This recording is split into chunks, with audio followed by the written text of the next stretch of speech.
telling me that it's high temperature. So this did not go as planned. Alrighty, what is up, guys? I am back with this video, and today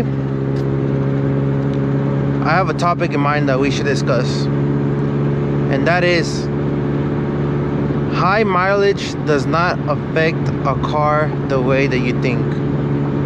And the reason why I say this, and a lot of people say, is that this truck right here, I don't know if you guys can see, I'm trying to set it, I don't know if you guys can see, I don't know, but I'll put a picture up here that I took a picture last night. This truck has reached 400,000 miles. Damn! From three owners. It was this one guy that used to take it on road trips across America. It was a white guy, and then it was my dad that he used it for work, and then he sold it to me, and then that's how this truck got into my hands. Damn, it smells like shit here. Oh hell no. Anyway, yeah. So high mileage does not affect the vehicle the way you guys think. Now I know there's a lot of people, oh no, yeah, it's a compression, oh, engine abuse and this and that. It's like, no, you're wrong. Well, partially. One, if a car has high mileage with very little owners, you know that car is reliable or it's been taken well care of. If it has 2 owners or 3 owners, you know that car has been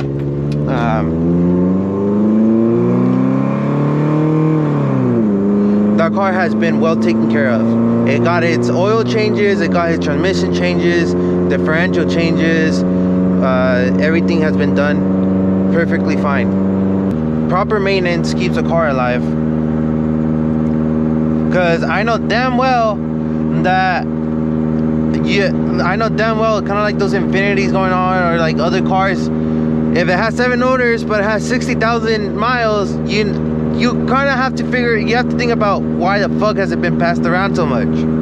You know, you guys, low mileage does not always mean that the car is good or it's gonna last you long. There's a lot of people out there that barely reach 100,000 miles on their car, and then at the end of the day they have engine problems or transmission problems, or they have all of above. So that's something I wanted to talk about today. One, who of you guys have bought a car before that had very low miles, but it came out with a lot of problems in the long run? Like, let's just say you guys bought a car that was supposedly a good deal for low miles, but then in the day they just say, oh, transmission gave out, head gasket, what's like a starter, a random starter, like random pieces like that on a very low mileage car. Like, I know there's a lot of people that buy low mileage cars because low miles, but the low miles doesn't actually tell the full story. Those low miles could have been like full abuse or burnouts, a takeover kid, or takeover people, or like non-maintenance people that just bought a car and did zero maintenance, never changed the oil, never did this, never did that. Like, they never done anything to the car. And that's where it's like, damn, okay, you know, like, I gotta think about that shit straight.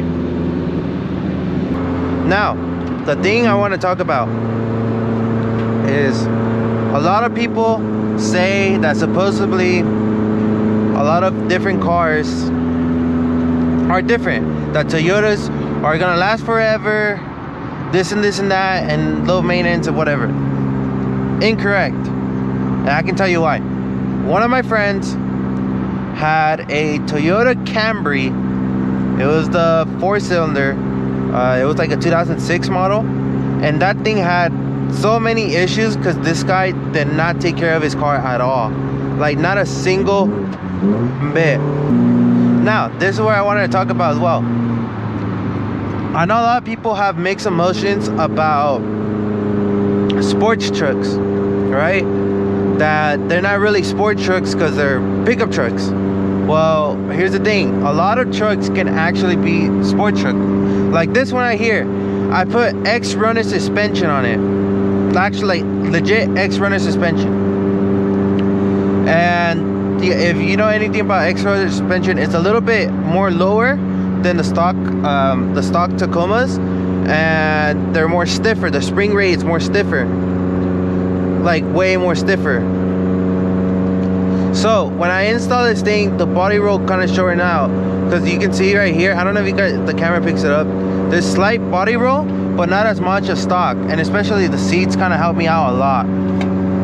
I installed it bucket seats, so this keep me in place. And especially the handling on this truck too is really, really good. This is one of like the best, one of my best trucks that I had. I used to have a Chevy, a lifted, a crew cab. Well, I'm not used to, I still have one, but compared that truck to this, way different, like completely different.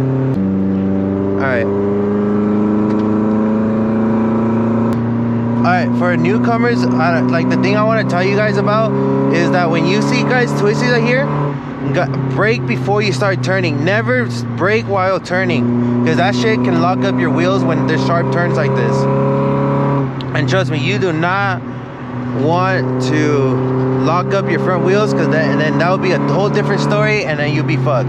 Like right now, I'm not hitting the brakes, I'm just letting go of the throttle, but still, either way, like let's just say if you went into this corner hella fast and you didn't brake before the turn and you start braking while turning, you have a high chance of locking your front two wheels and hitting this barrier or going down right there, and that's, you don't want that. This is so much freaking fun.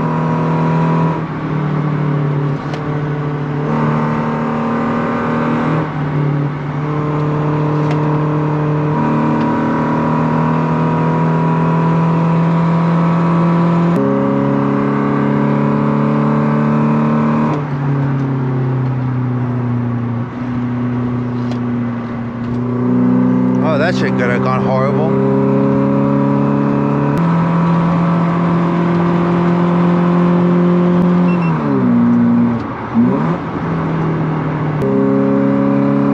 God damn, the sun.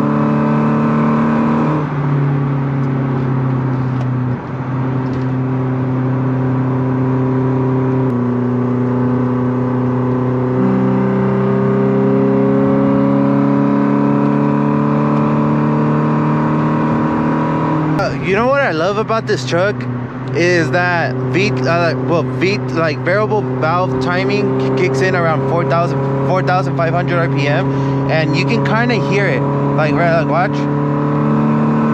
It's a very slight difference, but you can hear it.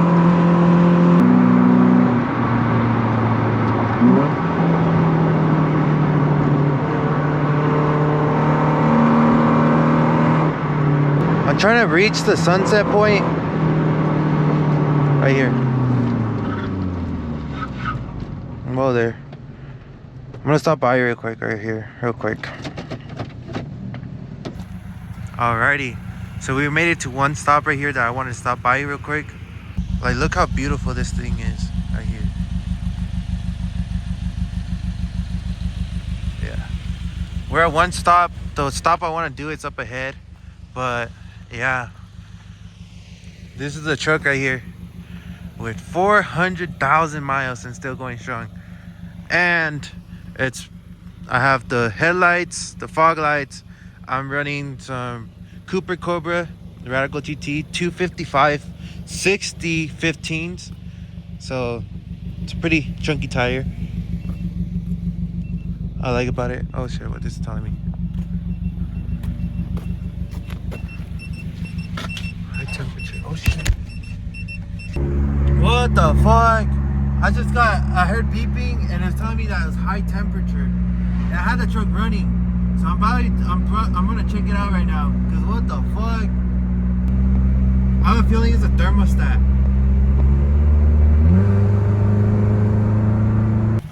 Alright. So this did not go as planned. So I have a little bit of snow here, kind of trying to hold it down. Trying to not let the engine actually like cook itself, because here, but this thing was leaking from here and it made a whole fucking mess through here. So I'm guessing my thermostat went out. Yeah, it's freaking hot. It's fucking burning up. I don't know why.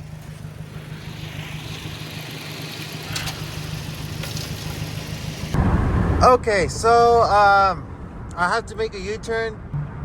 I'm trying to keep that temp normal. That thing overheated, and I have a feeling it's my thermostat gave out.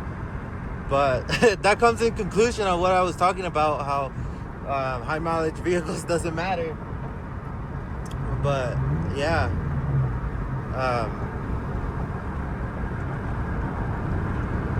fuck, man. I mean, it's just simple things. I mean, this engine thermostat hasn't been replaced since it was brand new, so it gave out right now. Then I mean, after the 60,000 miles of abuse I've given it, I mean, I'm not complaining at all. I'm not complaining at all. Not a single bit. Not a single complaint from me about this truck. I mean, thermostat lasted how long it should. I mean, I'm kind of proud of it. It did really good. Alrighty, so I tried making it my way down, but I didn't want to risk freaking my head gasket blowing out. I feel like I already did, but I'm hoping I didn't. I stopped here. I have a feeling it's the thermostat, 100% the thermostat. So I'm gonna replace that and see what happens. I have a friend coming up here and getting me right now, so I'm just hoping that it's the thermostat. I have a friend in here. He's 30 minutes away, so I'm gonna have to wait for him to come up here. So thank God. But yeah, so talking about high mileage vehicles, huh? Fuck. Well, this didn't end out how I wanted it to. But yeah, I'll keep you guys updated. He's gonna come back. I'll pick up the camera once this guy comes back. This guy gets here and picks me up. But